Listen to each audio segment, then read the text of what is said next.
Hello everyone. तो last lecture में हमने इलेक्ट्रोकेमिस्ट्री ऑलमोस्ट कवर कर ली है और जो लास्ट टॉपिक रहता है इलेक्ट्रोकेमिस्ट्री का वो है प्राइमरी बैटरी और सेकेंडरी बैटरी। जल्दी जल्दी से कंप्लीट करते हैं और फिर इसके बाद एक वीडियो और आएगी जिसमें एनसीईआरटी के जितने भी एग्जाम्पलर क्वेश्चन या फिर लास्ट में जो एनसीईआरटी के क्वेश्चन दे रखे हैं ना वो करवा देती हूँ मैं आपको। और फिर ये चैप्टर मेरी तरफ से पूरा कंप्लीट। अगर आपको कोई डाउट है तो आप क्या करेंगे, कमेंट सेक्शन में क्वेश्चन पूछ लेंगे। ऑफ कोर्स जो आपके डाउट होंगे, जो क्वेश्चन क्लियर नहीं होगा वो मैं ज़रूर बताऊंगी दोबारा से वीडियो बना के, ठीक है। उसका कोई इशू नहीं है, एक बार पूछो 10 बार पूछो, ऑलवेज़ वेलकम। तो जो प्राइमरी बैटरी है, प्राइमरी बैटरी के अंदर क्या होता है, देखो कोई भी बैटरी होगी वो दो टाइप की होगी, एक तो प्राइमरी बैटरी, एक सेकेंडरी बैटरी, ठीक है। जो प्राइमरी बैटरी होती है वो एक बार यूज़ हो जाती है और फिर डेड हो जाती है, मतलब इसके अंदर रिचार्ज का कोई प्रोसेस नहीं होता।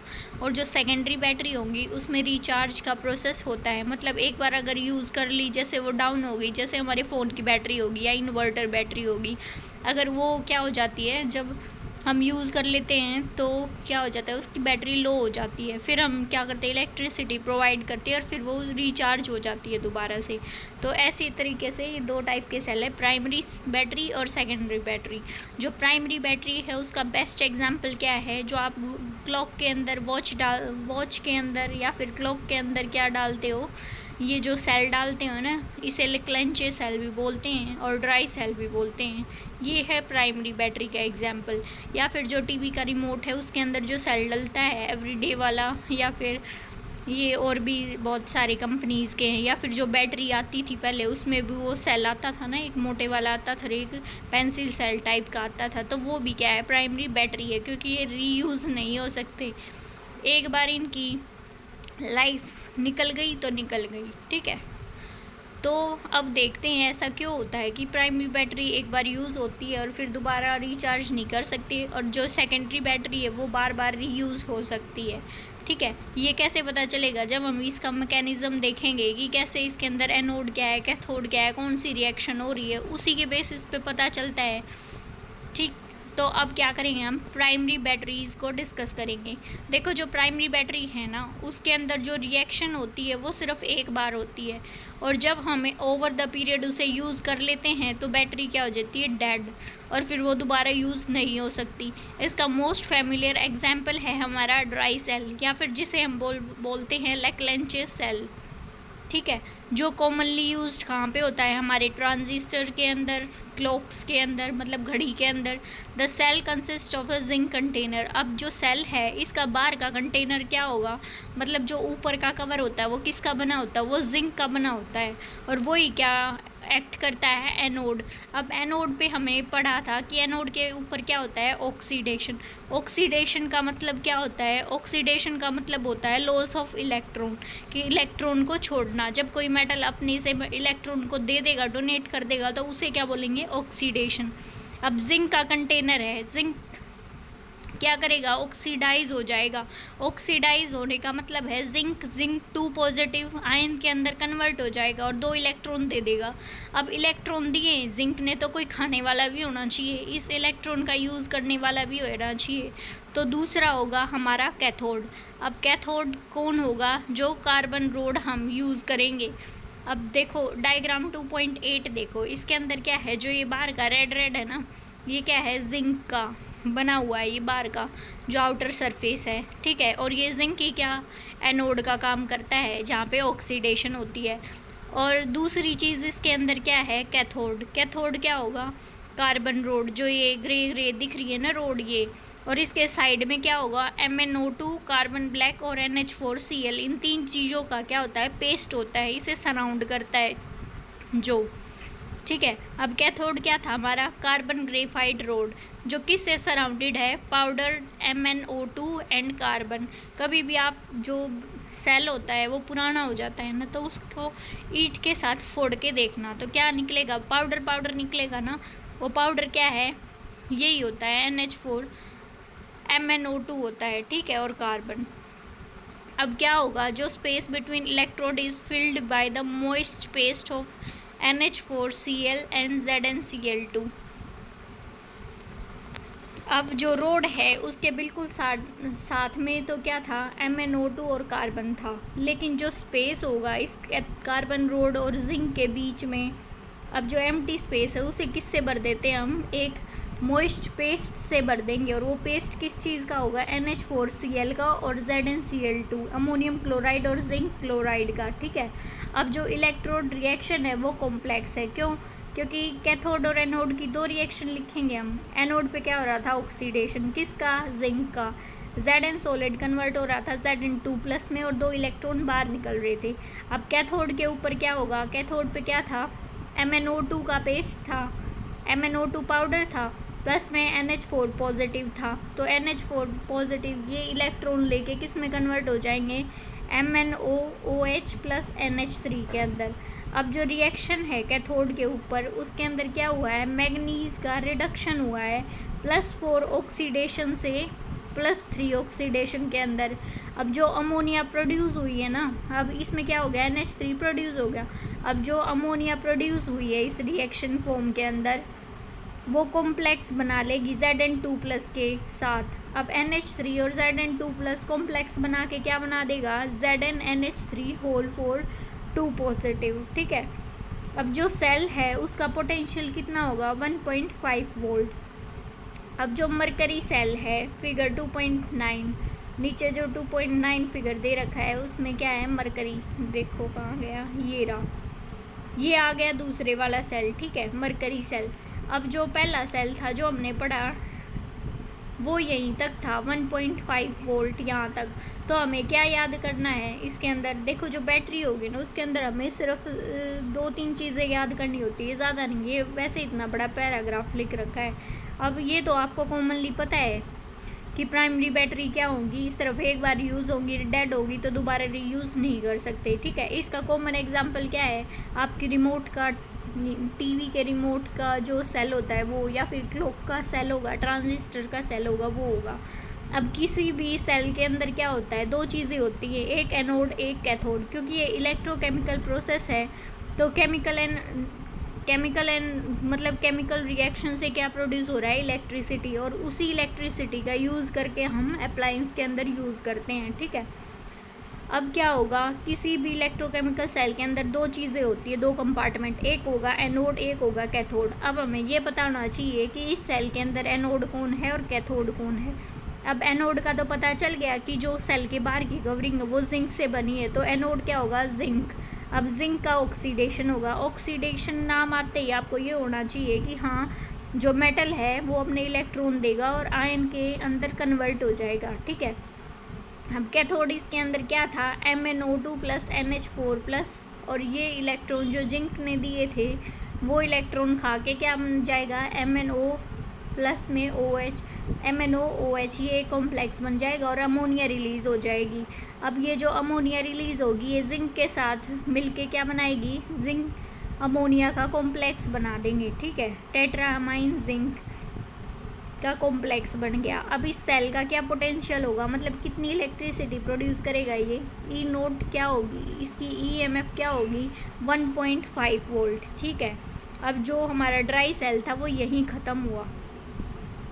अब जो दूसरा सेल होगा वो किसका होता है, मरकरी सेल होता है। ये भी क्या होगा, प्राइमरी बैटरी के अंदर ही। अब इसकी क्या होती है, लो करंट डिवाइसेस हो, मतलब जो कम करंट चाहिए ना जिस डिवाइस में, उसमें यूज़ होता है मरकरी सेल। जैसे कि हियरिंग एड्स, अब कई लोगों को क्या होती है, सुनने में दिक्कत होती है तो उसको मशीन लगाते हैं ना कान पे, तो वो क्या होती है, उसके अंदर सेल को चेंज किया जाता है, तो उसकी हियरिंग एड्स में मरकरी सेल का यूज़ होता है। अब वॉचेज़ के अंदर जो हम घड़ी डालते हैं, अब तो क्या आ गया, स्मार्ट वॉच आ गई, लेकिन जो पहले के टाइम की घड़ी थी अभी भी चलती हैं शायद वो, तो उसके अंदर भी सेल यूज़ होता था, तो वो वहाँ पे भी क्या होता था, मरकरी सेल। अब इसके अंदर भी 2 चीज़ होंगी, एनोड क्या एक्ट करेगा और कैथोड क्या एक्ट करेगा, ठीक है। अब इसकी वो देख लेते हैं कि क्या क्या इसके अंदर पाया जाता है। मरकरी सेल के अंदर क्या होगा, जिंक मरकरी अमलगम होगा, ZnHg, ठीक है, वो क्या करेगा, एनोड का काम करेगा। और एक पेस्ट होता है HgO, मरकरी ऑक्साइड और कार्बन का, वो क्या काम कर रहा है, कैथोड का। और इसके अंदर जो इलेक्ट्रोलाइट होता है वो क्या होगा, KOH और ZnO का मतलब पोटेशियम हाइड्रोक्साइड और जिंक ऑक्साइड का पेस्ट होगा। अब जो इलेक्ट्रोड रिएक्शन होगी सेल की वो इस तरीके से होगी कि एनोड के ऊपर ZnHg जिंक मरकरी अमलगम था ना जो, वो OH- के साथ रिएक्ट करके क्या बना रहा है, जिंक ऑक्साइड प्लस H2 और 2 इलेक्ट्रॉन रिलीज कर रहा है। ठीक है, अब कैथोड के ऊपर क्या होगा, ZnO था ना मरकरी ऑक्साइड, ये H2O प्लस 2 इलेक्ट्रॉन के साथ मिलके क्या बना रहा है, Hg प्लस में 2OH-। अब Hg लिक्विड इसलिए क्योंकि मरकरी लिक्विड फॉर्म में पाया जाता है, तो ये एनोड और कैथोड की रिएक्शन आपको याद करनी है। और ये 2.9 में इसका देखो ये फिगर है कि जो ये एनोड है ये रिप्रेजेंट कर रखा है और कैथोड ये ब्लू से। ठीक है, अब जो ओवरऑल रिएक्शन होगी वो क्या होगी, ZnHg जो एनोड पे था और कैथोड पे क्या था HgO, वो कन्वर्ट किस में हो जाएगा, ZnO solid plus Hg liquid. अब जो सेल पोटेंशियल ये जनरेट करेगा वो कितने का होगा, 1.35 वोल्ट का। ठीक है, और ये कांस्टेंट होता है ड्यूरिंग इट्स लाइफ। ठीक है, तो अब क्वेश्चन CBSE में बार बार ये पूछा जाता है कि जो मरकरी का सेल होता है उसमें जो सेल पोटेंशियल है वो 1.35 वोल्ट, मतलब जो सेल पोटेंशियल है इसका वो कांस्टेंट रहता है अपनी ओवरऑल लाइफ के अंदर। ठीक है, तो वो किस वजह से रहेगा, क्योंकि जो ओवरऑल रिएक्शन है ना उसके अंदर कोई भी आयन का फॉर्मेशन ही नहीं होता, मतलब कोई आयन बनता ही नहीं है इसके सॉल्यूशन के अंदर, जिसकी वजह से जो कंसंट्रेशन है वो can change during its life time, मतलब जो कंसंट्रेशन है वो क्या हो जाती है, चेंज हो जाती है लाइफ टाइम। अब देखो इसकी एनोड और कैथोड की रिएक्शन, इसमें कहीं भी लिख रखा है कि Zn2 प्लस में कन्वर्ट हो रहा है, नहीं हो रहा ना, तो इसमें कोई भी आयन इन्वॉल्व नहीं हो रहा है, इस वजह से क्या होगा, इसकी सेल पोटेंशियल क्या होगी, वो कांस्टेंट होगी। और ये क्वेश्चन आता है तो आता है, ज़रूर आता है ये CBSE के पेपर्स में भी और वैसे भी जहाँ पे भी बैटरी का यूज़ होगा या फिर ये पूछा जाएगा, तो मतलब किसी भी चीज़ का है ना, ये देखो आपकी क्या इम्पोर्टेंट है। अब जो बैटरी है उसमें क्या पूछेंगे कि एनोड कौन होगा और कैथोड कौन होगा। ठीक है, ये रिएक्शन याद करनी पड़ेगी अपने आप को। और कुछ चीज़ स्पेशल है, जैसे इसमें के बोल दिया कि जो सेल पोटेंशियल है वो हमेशा कांस्टेंट रहेगा अपने लाइफ, तो वो क्यों रहेगा, इसका रीज़न पता होना चाहिए, क्योंकि इसके अंदर कोई आयन इन्वॉल्व नहीं होता। ठीक है, जिसका कंसंट्रेशन चेंज हो सके, तो उस वजह से क्या होगा, सेल पोटेंशियल भी चेंज हो जाता। अगर आयन होता तो आयन की कंसंट्रेशन तो डिफ़र हो जाती, क्योंकि आयन रिएक्ट कर जाता। अब आयन है ही नहीं तो कंसंट्रेशन चेंज ही नहीं होगी, इस वजह से जो सेल पोटेंशियल है वो कांस्टेंट रहेगा। ठीक है, आई होप समझ में आया होगा। अब है सेकेंडरी बैटरी। जो सेकेंडरी बैटरी है वो क्या हो सकता है, रिचार्ज हो सकती है। कैसे, जब हम करंट पास करेंगे उसके थ्रू का, कैसे मतलब जो करंट पास होगा वो अपोजिट डायरेक्शन के अंदर होगा ताकि वो दोबारा यूज़ हो सके। कोई भी गुड सेकेंडरी सेल क्या होगा, जिसके अंदर लार्ज नंबर ऑफ डिस्चार्जिंग और चार्जिंग साइकिल, मतलब सेकेंडरी सेल को गुड क्यों कब कहा जाएगा, जब उसके अंदर बहुत सारी रिचार्ज और डिस्चार्ज की साइकिल हो सके। जो मोस्ट इम्पॉर्टेंट सेकेंडरी सेल है वो क्या है, लेड स्टोरेज बैटरी।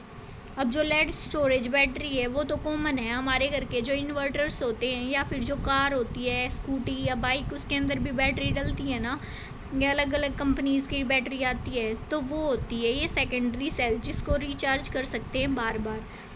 अब ये तो पता चल गया कि अब इसकी मेन फीचर देखो, अब तक हमने क्या पढ़ा कि जो सेकेंडरी सेल होगा वो बार बार रिचार्ज हो सकता है। और अच्छा सेकेंडरी सेल कब माना जाएगा, जब उसकी डिस्चार्ज और चार्ज की साइकिल ज़्यादा नंबर में होंगी। अब जो मोस्ट इम्पॉर्टेंट सेकेंडरी सेल कौन सा है, अपने घर से याद रखना, घर में क्या है, इन्वर्टर है और स्कूटी बाइक तो सबके पास है आजकल, तो क्या होंगे, जो ऑटोमोबाइल्स के अंदर होंगे। अब ये चीज़ तो हमने पढ़ ली कि क्या यूज़ होंगे और कौन से को अच्छा बोलेंगे। अब जो तीसरी चीज़ है वो ये देखेंगे कि इसमें साइकिल मतलब कैसे रिचार्ज होगी, कैसे डिस्चार्ज होगा। तो एनोड कैथोड का पता होना चाहिए इसलिए। तो जो एनोड है वो कौन एक्ट करेगा, जो लेड है ना, अब लेड स्टोरेज बैटरी है तो उसके अंदर लेड ही होगा। अब जो एनोड है वो पीबी होगा, जो लेड होगा, लेड को पीबी सिंबल से रिप्रेजेंट करते हैं। It consist of lead, lead जो एनोड है और जो grid of lead packed with PbO2 as cathode. अब जो ग्रिड है लेड की जिसे पैक किया गया है किसके साथ, PbO2 के साथ, उसे कैथोड माना जाएगा। अब इसके अंदर क्या होगा, 38% सॉल्यूशन होगा सल्फ्यूरिक एसिड का, जिसे इलेक्ट्रोलाइट के उसमें इलेक्ट्रोलाइट की तरह यूज़ करते हैं। अब जब भी हम इन्वर्टर्स में जो बैटरी होती है उसका पानी कम हो जाता है तो हम उसमें पानी डालते हैं ना, तो क्या बोलते हैं घर वाले कि पानी देख के डालना। कई बार एसिड क्या है वो ऊपर उछल जाता है, तो उसमें सल्फ्यूरिक एसिड होता है जो कि हार्मफुल है, स्ट्रॉन्ग एसिड है ना ये, तो कहीं भी गिरेगा तो जल जाएगा, वो इस वजह से बोलते हैं कि ये बैक मार जाता है एसिड को। अब जो रिएक्शन है मेन वो देखते हैं। अब ये बार बार पूछा गया है, आपका 3 नंबर में आता है ये क्वेश्चन CBSE का।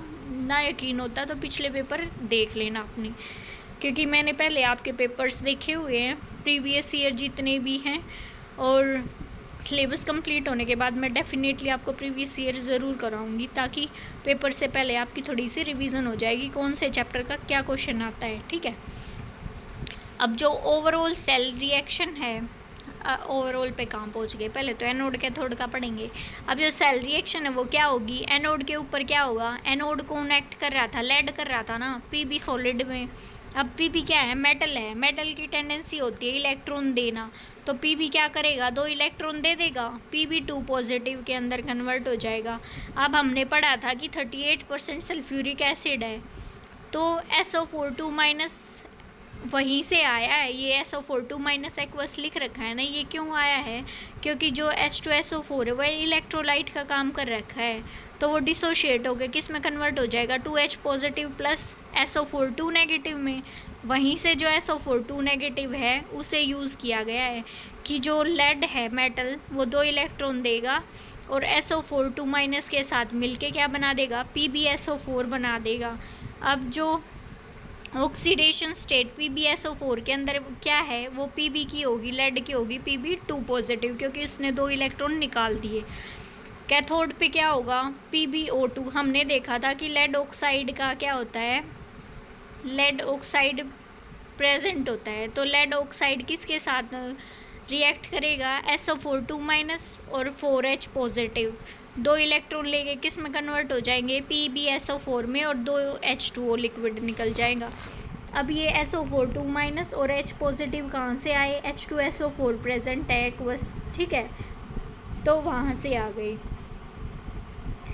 अब ये कन्वर्ट हो जाएगा PbSO4 लेड सल्फेट। देखो एनोड में भी प्रोडक्ट क्या बन रहा है, लेड सल्फेट, और कैथोड में भी प्रोडक्ट क्या बन रहा है, लेड सल्फेट, ठीक है। लेकिन कैथोड के अंदर क्या हो रहा है, 2 H2O के मॉलिक्यूल भी रिलीज हो रहे हैं। अब जो ओवरऑल सेल रिएक्शन वो क्या होगी, अब इन दोनों को ऐड कर दो तो Pb solid plus PbO2 solid 2 H2SO4 aqueous से मिलके क्या बनाएगा, 2 मोल बना देगा PbSO4 सॉलिड के और 2 मोल H2O लिक्विड के।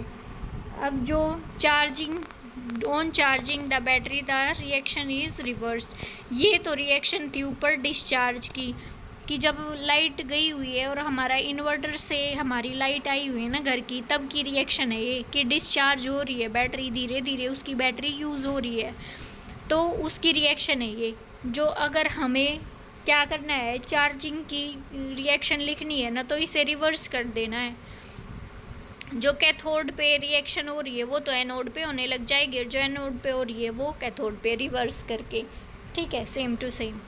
And PbSO4 on anode and cathode is converted into Pb and PbO2, ठीक है। देखो ये लिख रखा है इसमें कि जो PbSO4 है वो एनोड के ऊपर आ जाएगा, वो कन्वर्ट हो जाएगा, and cathode is converted into, और कैथोड किस में कन्वर्ट हो जाएगा, Pb एंड PbO2 के अंदर रिस्पेक्टिवली।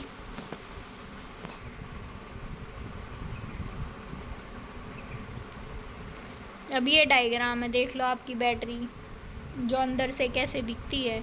अब इसके अंदर क्या होंगे, 2 प्लेट होंगी। जो नेगेटिव प्लेट है वो लेड ग्रिड की है, जिसके अंदर फिल क्या था, स्पॉन्जी लेड था।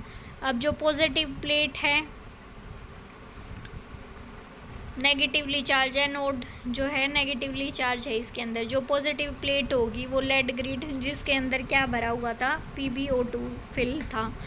अब इसके अंदर जो इलेक्ट्रोलाइट होगा वो 38% सल्फ्यूरिक एसिड सॉल्यूशन। ठीक है, तो ये डायग्राम बनाना तो नहीं आता, लेकिन क्या आता है कि आपको बोल देंगे कि जो सेकेंडरी सेल है, जो लेड स्टोरेज बैटरी है, उसका डिस्चार्ज की रिएक्शन लिख दो। तो डिस्चार्ज की तो सेम यही लिखनी है, जो ये एनोड कैथोड और ये ओवरऑल रिएक्शन। अगर चार्जिंग की कर दी कि चार्जिंग की पूछ लिया आपसे तो रिवर्स में लिख देना। ठीक है, और अब नेक्स्ट आता है रिचार्ज निकल कैडमियम सेल। जैसे उसमें दो थी ना, मरकरी सेल था और एक क्या था, लेक्लेंचे सेल। उसी तरीके से सेकेंडरी की भी दो टाइप की, एक तो लेड स्टोरेज आपने पढ़ ली, अब दूसरी है कैडमियम की बैटरी। इसके अंदर क्या होता है, पॉजिटिव प्लेट होती है, एक सेपरेटर जो सेपरेट करेगा पॉजिटिव और नेगेटिव प्लेट को, और एक नेगेटिव प्लेट होगी। दूसरा जो सेकेंडरी सेल का एग्जाम्पल है वो है निकल कैडमियम सेल। ठीक है, NiCd की, which has longer life than lead storage cell. मतलब इसकी लाइफ क्या है, ज़्यादा है किससे, लेड स्टोरेज सेल से। लेकिन ये क्या होता है, एक्सपेंसिव ज़्यादा होती है मैन्युफैक्चर करने में। We shall not go into detail of working of cell and the electrode reaction during charging and discharging. मतलब हम डिटेल में नहीं जाएंगे। अब NCERT ने ही बोल दिया कि डिटेल में नहीं करना, सिर्फ इतना ही करना है, तो हम क्यों एक्स्ट्रा एडवांस बने, है ना। तो इसका मतलब आपके पेपर में भी नहीं पूछा जाएगा CBSE में ज़्यादा, तो सिर्फ यही करना है कि जो ओवरऑल रिएक्शन है डिस्चार्ज के दौरान उसमें क्या होगा, जो कैडमियम सॉलिड है वो कन्वर्ट हो प्लस NiOH होल थ्राइस के साथ मिलके किस में कन्वर्ट हो रहा है, CdO plus 2 moles of NiOH whole twice plus H2O। ठीक है, अब आ गया फ्यूल सेल, और इसमें एनोड और कैथोड कौन एक्ट कर रहा है। देखो जो एनोड होगा ना, जहाँ पे ऑक्सीडेशन हो रहा है, वो मेटल का होता है मोस्टली, तो मेटल इसमें कौन है, कैडमियम सॉलिड। ठीक है, तो ये कन्वर्ट होगा CdO के अंदर, क्योंकि CdO के अंदर इसकी ऑक्सीडेशन स्टेट क्या है, +2 ऑक्सीडेशन स्टेट। इसका मतलब इसका ऑक्सीडेशन हो रहा है, तो एनोड के ऊपर होगा ऑक्सीडेशन किसका, CD का, कैडमियम का, और कैथोड के ऊपर क्या होगा, reduction. NiOH whole thrice electron लेके किस में कन्वर्ट हो जाएगा, NiOH होल ट्वाइस में, और एक H2O का मोलिक्यूल क्या हो जाएगा, रिलीज हो जाएगा। अब हम पढ़ेंगे fuel cells. The production of electricity by thermal plant is not a very efficient method and is a major source of pollution. मतलब जो थर्मल प्लांट्स के अंदर इलेक्ट्रिसिटी का प्रोडक्शन होता है ना, वो इतना एफिशिएंट मेथड नहीं है, क्योंकि वो पोल्यूशन ज़्यादा कर देता है। In such plants the chemical energy heat of combustion of fossil fuel coal gas और oil is first use for converting water into high pressure steam. मतलब इनके अंदर क्या, इन जो बड़े बड़े प्लांट्स होते हैं ना, जहाँ पे कोयले से इलेक्ट्रिसिटी प्रोड्यूस की जाती है या फिर गैस से, मतलब वो किससे प्रोड्यूस की जाएगी, जैसे कोल से कर रहे हैं तो कोल को पहले बर्न करना पड़ेगा। अब कोल को बर्न करेंगे तो उससे क्या होगा, गैस, हार्मफुल गैस प्रोड्यूस होगी, कार्बन मोनोऑक्साइड या फिर CO2 गैस रिलीज़ होएगी, तो उससे क्या होगा, एनवायरनमेंट में पोल्यूशन हो जाएगा। और जो प्रोसेस है इलेक्ट्रिसिटी का वो क्या होगा कि पहले जैसे हमने कोल को बर्न कर लिया, ठीक है, अब उससे क्या होगा, जो पानी है हमारा वो स्टीम में कन्वर्ट हो जाएगा, भाप बन जाएगी। अब वो भाप से क्या करेंगे, टरबाइन को रोटेट करेंगे, टरबाइन रोटेट होगा तो क्या होगा, इलेक्ट्रिसिटी प्रोड्यूस होगी। तो ऐसे इलेक्ट्रिसिटी का प्रोडक्शन करते हैं। We know that a galvanic cell directly convert chemical energy into electricity and is highly efficient. मतलब गैल्वेनिक सेल में हमने क्या पढ़ा था कि जो केमिकल एनर्जी है वो डायरेक्टली कन्वर्ट हो रही थी इलेक्ट्रिसिटी के अंदर, इसलिए उसे क्या बोल रहे थे हम, हाईली एफिशिएंट बोल रहे थे। It is now possible to make such cells in which reactants are fed continuously to the electrodes and products are removed continuously from the electrolyte compartment. मतलब अब ये पॉसिबल है कि जब हम ऐसे सेल्स का यूज़ करें जिसके अंदर जो रिएक्टेंट है वो कंटिन्यूसली दिया जा सकता है इलेक्ट्रोड्स को, और जो प्रोडक्ट है वो जल्दी जल्दी कंटिन्यूसली क्या होगा, रिमूव कर देंगे हम। ठीक है। अब जो गैल्वेनिक सेल्स हैं जो कि डिज़ाइन हुए हैं किस चीज़ के लिए, to convert energy of combustion of fuels, मतलब जो किसको कन्वर्ट कर सके, एनर्जी ऑफ कंबशन, मतलब कंबशन की एनर्जी को। जब हम फ्यूल्स जैसे कि हाइड्रोजन, मीथेन, मिथेनॉल को बर्न करेंगे तो एनर्जी ऑफ कंबशन होगी, वो किस में कन्वर्ट हो जाएगी, इलेक्ट्रिकल एनर्जी के अंदर। तो इसी वजह से इसे क्या बोलते हैं, फ्यूल सेल्स बोलते हैं। मतलब हाइड्रोजन, मीथेन, मिथेनॉल इसको फ्यूल की तरह यूज़ करके, बर्न करके जब हम इलेक्ट्रिसिटी प्रोड्यूस करते हैं तो उसे बोलते हैं हम फ्यूल सेल। अब ये देखो 2.12 के अंदर ये क्या है, H2O2 फ्यूल सेल है। इसके अंदर क्या कर रखा है, लेफ़्ट साइड से हाइड्रोजन गैस अंदर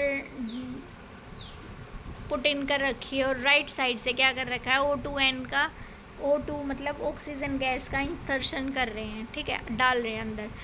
तो लेफ़्ट साइड में क्या है, एनोड, और राइट साइड में क्या है, कैथोड। अब ये इन दोनों का H2 और O2 को स्प्लिट करके क्या बन रहा है, प्रोडक्ट क्या बन रहा है, H2O। मतलब H2O प्रोडक्ट बन रहा है, इसलिए ये क्या है, मतलब कोई फालतू का प्रोडक्ट नहीं निकल रहा। वाटर क्या है, हम यूज़ कर सकते हैं हमारी डेली लाइफ के अंदर, तो इससे कोई यूज़फुल प्रोडक्ट बन रहा है ना। पोल्यूशन का तो कुछ निकल ही नहीं रहा, ना तो कोई हार्मफुल गैस निकली, ना कोई ऐसा कंपाउंड निकला जिससे क्या हो, एनवायरनमेंट में पोल्यूशन हो। तो ये क्या है, हमारा फ्यूल सेल का एग्जाम्पल है। One of the most successful fuel cells uses the reaction of hydrogen with oxygen to form water. मतलब जो हमारा सक्सेसफुल फ्यूल सेल है वो किसकी रिएक्शन को इन्वॉल्व करता है, हाइड्रोजन और ऑक्सीजन की को, और जो प्रोडक्ट फॉर्म होगा वो क्या होगा, water. The cell was use for providing electrical power in the Apollo space program. अब जो हमारा अपोलो स्पेस प्रोग्राम था ना, उसके अंदर H2O2 फ्यूल सेल का, मतलब इसी सेल का यूज़ किया गया था, और जो इलेक्ट्रिसिटी प्रोड्यूस हुई थी वो इसी वजह से हुई थी, ठीक है। The water vapour produce during the reaction were condensed and added to drinking water supply for the astronauts. मतलब जो इसके इस रिएक्शन से क्या हो रहा था, H2O के वेपर बन रहे थे, है ना, एज अ प्रोडक्ट। अब उन वेपर्स को कंडेंस करके एस्ट्रोनॉट उस पानी को पीने के लिए यूज़ कर रहे थे। In the cell, hydrogen and oxygen are bubbled through porous carbon electrodes with concentrated aqueous NaOH solution। मतलब इस सेल के अंदर क्या हो रहा है, हाइड्रोजन और ऑक्सीजन को हम बबल कर रहे हैं, कहाँ से, पोरस कार्बन इलेक्ट्रोड से, किसके अंदर, कंसनट्रेटेड एक्वस NaOH सॉल्यूशन के अंदर। अब जो कैटलिस्ट है वो क्या होगा, फाइनली डिवाइडेड प्लेटिनम और पैलेडियम मेटल। जो कहाँ थे, कैटलिस्ट, हाँ, जो कैटलिस्ट है वो क्या होता है, जो फाइनली डिवाइडेड प्लेटिनम और पैलेडियम। इसका यूज़ क्यों हुआ, क्योंकि प्लेटिनम और प्लेटिनम का तब यूज़ करते हैं ताकि इसके ऊपर जो गैसेस है वो एडजॉर्ब हो सके और फिर रिएक्शन हो सके। वो incorporated into the electrodes for the increase in the rate of electrode reaction. और कैटलिस्ट का यूज़ क्यों करते हैं, ताकि वो रेट ऑफ रिएक्शन को इंक्रीज़ कर सके। अब जो इलेक्ट्रोड रिएक्शन है वो ये दे रखी है कि जो कैथोड है उसके ऊपर क्या होगा, रिडक्शन। तो O2 H2O के साथ मिलके किस में कन्वर्ट हो रहा है, 4 इलेक्ट्रॉन लेके OH माइनस के अंदर। अब एनोड है, वहाँ पे क्या होता है, ऑक्सीडेशन। 2H2 OH माइनस के साथ रिएक्ट करके क्या बना रहे हैं, H2O प्लस 4 इलेक्ट्रॉन, ठीक है। अब जो ओवरऑल रिएक्शन होगी ये होगी कि 2 H2 के मॉलिक्यूल एक O2 के साथ मिलके क्या बना रहे हैं, प्रोडक्ट वाटर निकल रहा है। और इसी वाटर, ये वाटर किस फॉर्म में निकल रहा है, वेपर में, तो इसी वजह से भाप में निकलेगा। अब उसे कंडेंस करेंगे, ठंडा करेंगे तो क्या हो जाएगा, वो लिक्विड में कन्वर्ट हो जाएगा। और लिक्विड वाटर को तो हम ड्रिंक ही करते हैं, तो ये क्या है, सूटेबल है for drinking. The cell runs continuously as long as reactant are supplied. और ये सेल कब तक चलेगा, जब तक हम रिएक्टेंट डालते रहेंगे। रिएक्टेंट कौन कौन है, जो H2 गैस है और O2 गैस है। Fuel cell produce electricity with in efficiency of about 70% compare to thermal plants whose efficiency is about 40%। अब जो ये फ्यूल सेल हम यूज़ करते हैं ना, इसकी एफिशिएंसी कितनी है, 70%। मतलब ये 70% तक एनर्जी प्रोड्यूस करता है। और जो थर्मल प्लांट थे, जो कोयले से, गैस से या फिर हम लिक्विड से यूज़ कर रहे थे उससे क्या थी, सिर्फ 40% एफिशिएंसी थी। There has been tremendous progress in the development of new electrode material, better catalysts and electrodes for increasing the efficiency of fuel cells. अब जो हमारे साइंटिस्ट हैं वो लगातार प्रोग्रेस कर रहे हैं कि हम ऐसा कौन से अच्छे इलेक्ट्रोड्स यूज़ कर सकें, मतलब और ज़्यादा तरक्की कर रहे हैं ताकि बेटर कैटलिस्ट हो और इलेक्ट्रोलाइट्स हो, ताकि हम किसको इंक्रीज़ कर सकें, एफिशिएंसी ऑफ फ्यूल सेल्स को। यही तो हम चाहते हैं ना कि जो फ्यूल सेल हो उसकी एफिशिएंसी ज़्यादा से ज़्यादा हो और जो हार्मफुल प्रोडक्ट है वो ना निकले, मतलब जो हमारा इको फ्रेंडली हो, ठीक है। These have been used in automobiles on an experimental basis. अब इन्हें कहाँ पे भी यूज़ कर रहे हैं हम, ऑटोमोबाइल्स के अंदर, कार वगैरह के अंदर भी एक्सपेरिमेंट के तौर पर यूज़ करके देख रहे हैं। और अगर ऐसा होगा तो पेट्रोल डीजल वगैरह की ज़रूरत नहीं पड़ेगी, जो फ्यूल सेल हैं उसी को हम यूज़ करेंगे फ्यूचर में, ताकि जो पोल्यूशन है वो हो ही ना, क्योंकि इसका तो प्रोडक्ट ही क्या है, वाटर है, और वाटर को हम यूज़ कर सकते हैं, वो कोई हार्मफुल नहीं है। अब नेक्स्ट है कोरोजन, जंग लगना। अब कोरोजन क्या है, कोरोजन होता है जैसे कि जो आयरन है उसकी रस्टिंग, या फिर सिल्वर की टार्निशिंग, सिल्वर। अब corrosion slowly quotes the surface of metallic objects with oxide और अदर सॉल्ट्स ऑफ मेटल। मतलब जो कोरोजन होता है ना, जंग, वो क्या होता है, कोटिंग होती है किसके ऊपर, मेटेलिक ऑब्जेक्ट्स के ऊपर, विद ऑक्साइड और अदर सॉल्ट्स ऑफ मेटल। तो या तो मेटल के ऑक्साइड बन जाएंगे या फिर मेटल का सॉल्ट बन जाएगा, जिसका एग्जांपल्स हैं जैसे कि रस्टिंग ऑफ आयरन, लोहे में जंग लगना, टार्निशिंग ऑफ सिल्वर, मतलब जो हमारी चांदी है वो उसकी क्या हो जाती है, उसके अंदर जो development of green coating on the copper, जो चांदी होती है वो काली पड़ जाती है ना टाइम के साथ, ज्वेलरी वगैरह आपने देखी होगी। अब जो डेवलपमेंट है ग्रीन कोट का, अब जो कॉपर के वायर्स वगैरह यूज़ होते हैं उसके ऊपर क्या होता है, ग्रीन कोटिंग आ जाती है, या फिर ब्रोंज के ऊपर भी। तो ये किसके एग्जाम्पल हैं, ये कोरोजन के भी एग्जाम्पल हैं। It causes enormous damage to building, bridges, ships and to all objects made of metals, specially that of iron. मतलब क्या करते हैं, ये बहुत सारा डैमेज कर देते हैं किसको, बिल्डिंग्स को, ब्रिजेस को, शिप्स को, या फिर जितने भी ऑब्जेक्ट जो आयरन से बने हुए हैं उसको। और लॉस होता है बहुत सारे पैसों का हर साल on account of corrosion, corrosion की वजह से। इन कोरोजन की मतलब ये जंग होता क्या है, कैसे लगता है, इसका मैकेनिज़्म क्या है, अब हम ये देखेंगे। इन कोरोजन के अंदर क्या होता है, एक मेटल है वो ऑक्सीडाइज हो जाएगा। ऑक्सीडाइज का मतलब loss of electron, oxidise by the loss of electron to oxygen and formation of oxides. मतलब मेटल का ऑक्सीडेशन होगा और ऑक्साइड्स बन जाएंगे, क्योंकि ऑक्सीजन तो हमारे एनवायरनमेंट में प्रेजेंट है, उसके साथ मिलके वो क्या बना लेगा, मेटल ऑक्साइड बना लेगा। अब जो कोरोजन है आयरन का, जैसे कि कॉमनली जिसे हम रस्टिंग बोलते हैं, वो कब होगा, in presence of water and air. अब जहाँ पे भी मॉइस्चर ज़्यादा होगा वहाँ पे तो रस्टिंग होती है ना। The chemistry of corrosion is quite complex, मतलब ये कॉम्प्लेक्स है इसकी chemistry, but it may be consider essential as an electrochemical phenomena. और इसे भी हम किस बेसिस पे पढ़ते हैं, इलेक्ट्रोकेमिकल फिनोमिना के अंदर, क्योंकि इसके अंदर भी क्या डेवलप हो जाते हैं, एक एनोड बन जाता है और एक कैथोड, और फिर इलेक्ट्रोकेमिकल रिएक्शन हो जाती है एट ए पार्टिकुलर स्पॉट। जैसे ये फिगर 2.13 बता रखा है, कोई ऑब्जेक्ट है आयरन का, ऑक्सीडेशन हुआ है वहाँ पे, और जो स्पॉट है वो बिहेव कर रहा है एनोड का। तो हम रिएक्शन कैसे लिखेंगे कि जो आयरन सॉलिड है वो कन्वर्ट हो रहा है आयरन 2+ में और 4 इलेक्ट्रॉन इवॉल्व हो रहे हैं। अब जो मेटल आयरन है उसी का तो ऑक्सीडेशन होगा। अब इसमें देखो जो ये ऊपर 2.13 के ऊपर लिख रखा है कि जो ऑक्सीडेशन होगा Fe सॉलिड का वो कन्वर्ट हो जाएगा Fe2+ aqueous 2 इलेक्ट्रॉन। अब रिडक्शन किसका होगा, ऑक्सीजन गैस जो हमारे एनवायरनमेंट में प्रेजेंट है, और जो H+ एक्वस प्लस 4 इलेक्ट्रॉन, जो ये H+ है ये कहाँ से आए, वाटर से आए, ठीक है।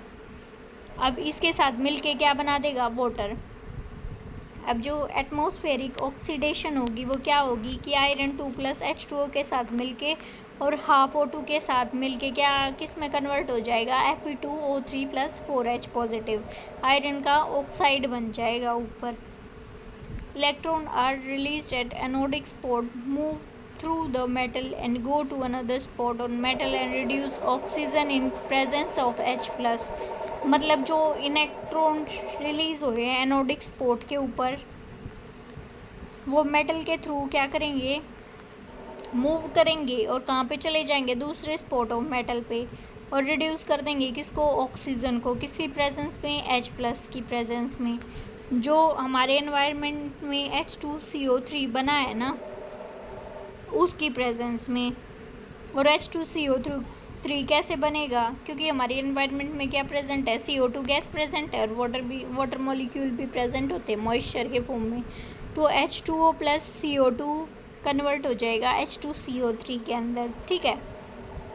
और यहाँ से क्या आएंगे, H प्लस आयंस। जो H प्लस आयंस हैं पानी के अंदर may also be available due to dissolution of other acidic oxide. मतलब जो H प्लस हैं वाटर के अंदर, वो क्यों अवेलेबल हो सकते हैं, क्योंकि डिसोल्यूशन होगा किसका, दूसरे एसिडिक ऑक्साइड्स का। एटमॉस्फेयर में तो बहुत सारे ऑक्साइड्स प्रेजेंट होते हैं ना। The spot behave as cathode. अब वो स्पॉट क्या बिहेव करेगा, कैथोड का, और कैथोड पे क्या होती है, रिडक्शन। तो O2 तो हमारी एनवायरनमेंट में प्रेजेंट है oxygen gas. H positive aqueous कहाँ से आ गया, एक तो ये H2CO3 से आ सकता है, ठीक है, दूसरा वाटर से आ सकता है। अब जो 4H प्लस प्लस 4 इलेक्ट्रॉन लेके किस में कन्वर्ट हो जाएगा, H2O वाटर के अंदर। अब जो और ओवरऑल रिएक्शन होगी कैथोड और एनोड की, वो क्या होगी कि Fe सॉलिड O2 और H प्लस की प्रेजेंस में किस में कन्वर्ट हो रहा है, Fe2 प्लस के अंदर, और 2 H2O के मॉलिक्यूल रिलीज हो रहे हैं। अब जो फेरस आयन है वो उसे फर्दर ऑक्सीडाइज कर सकते हैं, क्यों, क्योंकि एटमॉस्फेयर में ऑक्सीजन प्रेजेंट है। तो वो ferric ions which come out as rust in form of hydrated ferric oxide. क्योंकि हमारे एनवायरनमेंट में क्या है, मॉइस्चर भी प्रेजेंट है, तो आयरन ऑक्सीजन के साथ मिलके क्या बना रहा था, फेरिक ऑक्साइड बना रहा था ना, Fe2O3। अब वो और भी molecule x number of molecule H2O के साथ मिलके क्या बना देगा, Fe2O3.XH2, ठीक है। और जो फर्दर क्या प्रोड्यूस करेंगे, H हाइड्रोजन आयंस प्रोड्यूस करेंगे। तो ये ऐसे साइकिल चलती रहेगी और लोहे को जंग लगता रहेगा। अब prevention of corrosion is of prime importance. अब क्योंकि आयरन हर जगह यूज़ होता है, हमारे गेट्स बनाने में, कूलर वगैरह में, या फिर बेंचेस, टेबल्स, हर जगह आयरन का यूज़ होता है ना, बिल्डिंग्स ब्लॉक बनाने में, हर जगह। तो क्या होता है, हमें ये टेक्निक्स पता होनी चाहिए कैसे हम कोरोजन को रोक सकते हैं। It not only saves money but also help in prevention accident such as bridge collapse. मतलब जो हमारे बड़े बड़े ब्रिजेस है वो आयरन से बने हुए हैं, अगर हम उन्हें आयरन की रस्टिंग को नहीं रोकेंगे तो क्या हो जाएगा, वो कोलैप्स हो जाएगा। और इस वजह से क्या होगा कि जो आदमी उनके ऊपर से जा रहे हैं उनका एक्सीडेंट हो जाएगा, है ना। तो इनको प्रिवेंट करने के लिए हमें क्या पता होना चाहिए कि कोरोजन को कैसे रोका जा सकता है, इसका फेलियर कैसे करेंगे हम कोरोजन का। One of simplest method of preventing corrosion is to prevent the surface of metallic object to come in contact with atmosphere. इसका जो सबसे आसान तरीका है ना, वो ये है कि आप जो मेटल का सरफेस है उसे ऑक्सीजन की प्रेजेंस में आने ही ना दो, कि वो ऑक्सीजन के साथ रिएक्ट करे और मेटल ऑक्साइड बना दे। ये कैसे पॉसिबल होगा, जब हम सरफेस को पेंट कर देंगे या फिर कुछ केमिकल्स का यूज़ करके उसके ऊपर, ताकि वो ऑक्सीजन के साथ रिएक्ट ही ना होगा। अब कौन सा केमिकल यूज़ करेंगे, बिस्फेनॉल का यूज़ करेंगे। Another simple method is to cover surface by other metal. अगर हम उससे भी ज़्यादा, जैसे आयरन है, उससे ज़्यादा रिएक्टिव मेटल की कोटिंग कर देंगे तो पहले वो मेटल रिएक्ट हो जाएगा, और अपना आयरन क्या होगा, वो बच जाएगा, वो इनर्ट का बिहेवियर करेगा। तो अगर आयरन की ऑक्सीडेशन ही नहीं होगी तो क्या हो जाएगा, रस्टिंग रुक जाएगी वहीं की वहीं, ठीक है। अब जो इलेक्ट्रोकेमिकल मेथड है is to provide a sacrificial, क्या होगा, इलेक्ट्रोड ऑफ अनदर मेटल। मतलब जैसे मैग्नीशियम हो गया, जिंक हो गया, जो कि पहले करोड हो जाएंगे और किसे बचा लेंगे, आयरन के कोरोजन को। हो गया कंप्लीट चैप्टर। देखो क्वेश्चन क्या है, write the chemistry of recharging the lead storage battery highlighting on material that are involve during recharging. जो ऊपर इसमें दे रखी थी ना इक्वेशन, वो किसकी थी? डिस्चार्ज की। रिचार्ज की क्या होती है? उसकी अपोजिट, ठीक है। मतलब जो प्रोडक्ट बन रहा था वो रिएक्टेंट बन जाएगा और जो रिएक्टेंट बन रहा था वो प्रोडक्ट में कन्वर्ट हो जाएगा, ये ऐसे। अब दूसरा है two materials other than hydrogen that can be used as fuel in fuel cells. मतलब हाइड्रोजन के अलावा कौन से दो मटेरियल थे जिसे हम यूज़ कर सकते थे? एक तो मीथेन का यूज़ किया था, एक इथेनॉल का यूज़ किया था, है ना, ऊपर एग्जाम्पल में पढ़ा था। Explain how rusting of iron is envisaged as setting up of an electrochemical cell. मतलब इसमें हमने बताना है कि जो एनोड के ऊपर कौन सी रिएक्शन होगी, कैथोड के ऊपर कौन सी रिएक्शन होगी और ओवरऑल रिएक्शन जो कि आयरन की रस्टिंग में इन्वॉल्व होती है। अब ये क्या है? The hydrogen economy at present. आज के दिन में क्या हो रहा है? जो मेन सोर्स है हमारी एनर्जी का, that is driving our economy is fossil fuel such as coal, oil और गैस। मतलब जो आज के दिन हम एनर्जी प्रोड्यूस कर रहे हैं वो किससे कर रहे हैं? कोल से, गैस से या फिर ऑयल से। As more people on planet aspire to improve their standard of life their energy requirement will increase. अब हमारी जनसंख्या क्या हो रही है? पॉपुलेशन इंक्रीज होती जा रही है ना अर्थ के ऊपर, तो क्या होगी? और ज़्यादा एनर्जी का कंजप्शन होगा। In fact the per capita consumption of energy use is a measure of development. मतलब जितनी हर एक इंसान के कंपेयर में देखें हम, जितनी कंजप्शन होगी एनर्जी की वो यूज़ होगी, वो मेज़र होगा किसका? डेवलपमेंट का। Of course it is assume that energy is use for productive purpose and not merely wasted. मतलब हम क्या अज्यूम कर रहे हैं कि जो एनर्जी हम यूज़ कर रहे हैं ना वो प्रोडक्टिव पर्पस के लिए कर रहे हैं, ना कि वेस्टेज के लिए। We are already aware that CO2 produce by combustion of fossil fuel is resulting in green house effect. मतलब ये तो हमें पता ही है कि जो CO2 फॉसिल फ्यूल के बर्निंग से निकल रही है वो किस में रिजल्ट कर रही है? ग्रीन हाउस इफेक्ट के अंदर। This is leading to rise in the temperature. और इसी वजह से हमारे जो अर्थ का सरफेस का टेम्परेचर है ना वो इंक्रीज़ होता जा रहा है। इसकी वजह से जो पोलर आइस है वो मेल्ट हो रही है, ओशन का लेवल इंक्रीज़ हो रहा है और फ्लड है वो कोस्टल एरियाज़ के अंदर इंक्रीज़ हो रहा है। और कुछ आइलैंड नेशंस जैसे कि मालदीव्स फेस टोटल सबमर्जेंस। और कुछ आइलैंड्स ऐसे हैं जो बिल्कुल, अब लेवल राइज होगा तो क्या होगा? आइलैंड्स तो डूब जाएंगे उसके अंदर। In order to avoid such a catastrophe we need to limit our use of carbonaceous fuels.